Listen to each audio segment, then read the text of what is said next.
하나님을 잘 믿는 사람도 때때로 하나님이 안 믿어지는 순간이 올 때가 있습니다. 때로는 오랜 시간 해결되지 않는 그 문제로 하나님 어느 때까지입니까? 하나님 언제까지입니까? 라는 질문을 하게 될 때가 있습니다. 본문의 다윗도 그와 같은 신앙의 갈등을 하고 있습니다. 1절과 2절을 보면 어느 때까지라는 질문이 4번 나옵니다.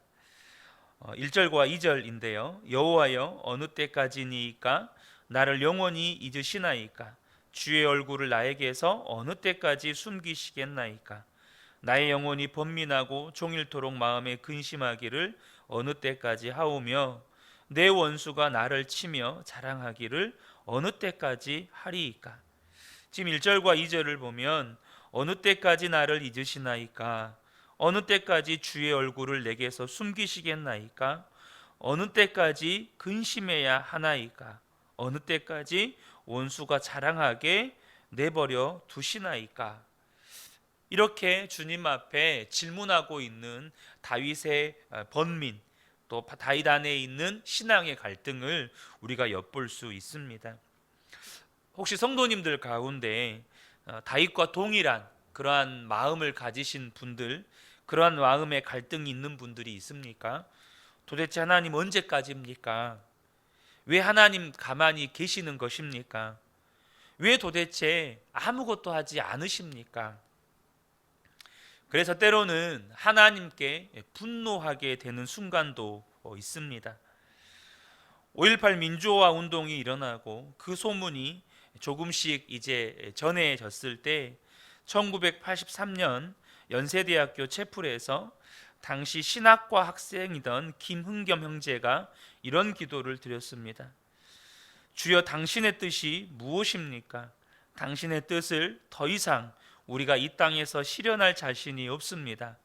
아니 힘들어서 못 해먹겠습니다. 우리 보고 회개하라고요. 우리가 죄인이라고요. 정말 울며 불며 회개해야 할 것은 하나님 당신이요 죄인 중에 죄인은 바로 당신입니다. 우리 보고 하라 말고 당신이 한번 이 땅에서 하고 싶은 대로 해봐요. 그래요 우리는 아무것도 못해요. 그럼 당신은 무엇을 했나요? 독재자가 백주대낮에 수천 명을 학살하는 광주에서 당신은 무엇을 했나요? 당신이 선택했다는 우리도 아무것도 못했지만 당신은 또 무엇을 했는가요? 우리를 시키지 말고 당신이 직접 해보라니까요.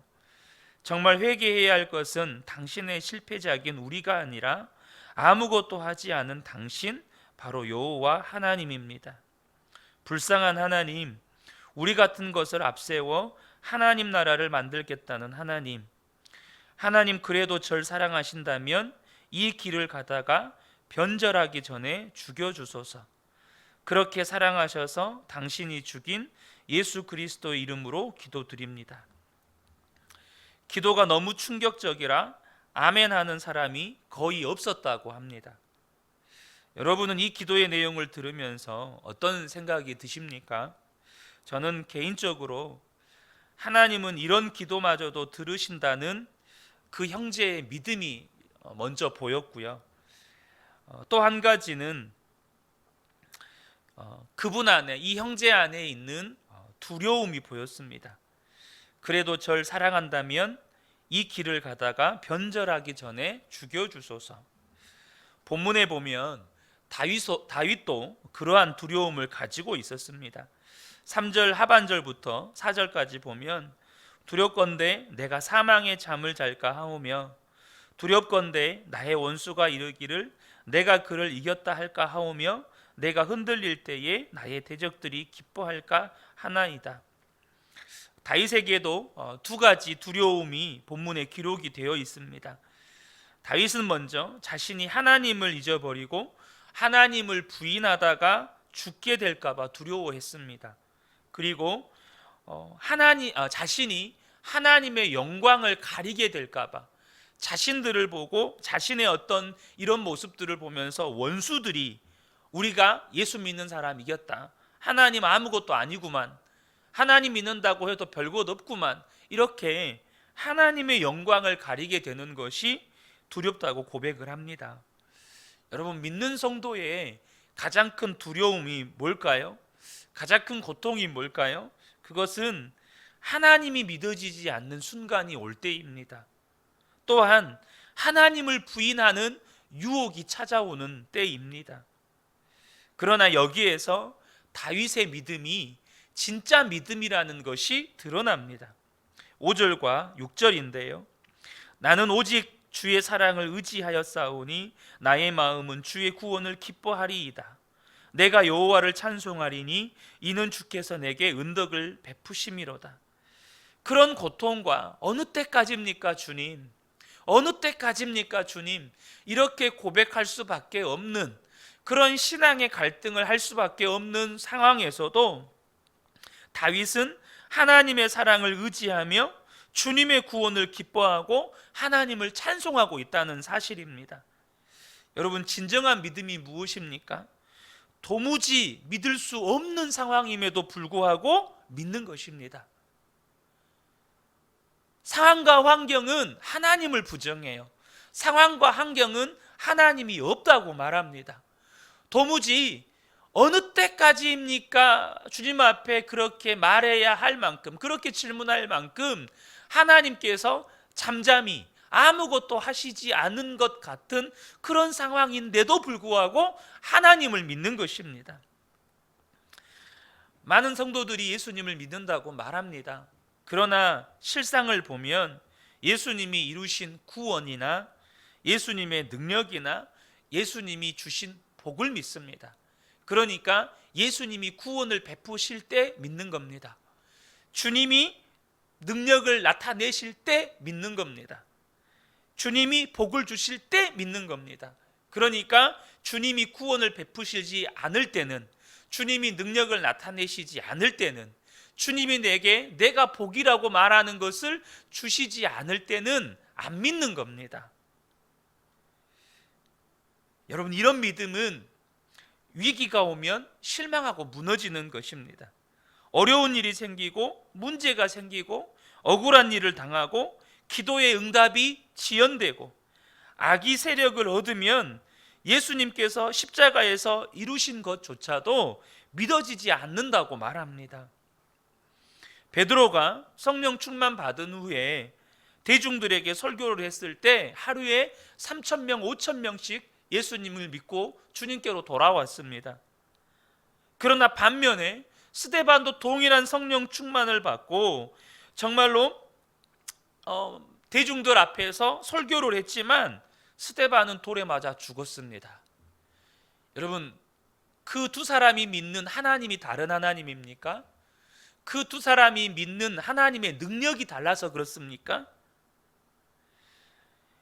예수님이 구원을 베푸실 때만 믿고, 예수님이 축복을 베푸실 때만 믿고, 예수님이 능력을 베푸실 때만 믿으면 이것이 해석이 안 되고 이해도 안 되고 설명도 안 되는 겁니다.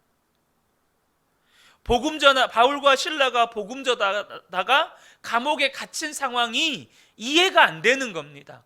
해석이 안 되는 거예요. 복음 전하다가 돌에 맞아 죽을 위기에 닥치는 것이 이해가 안 되는 겁니다.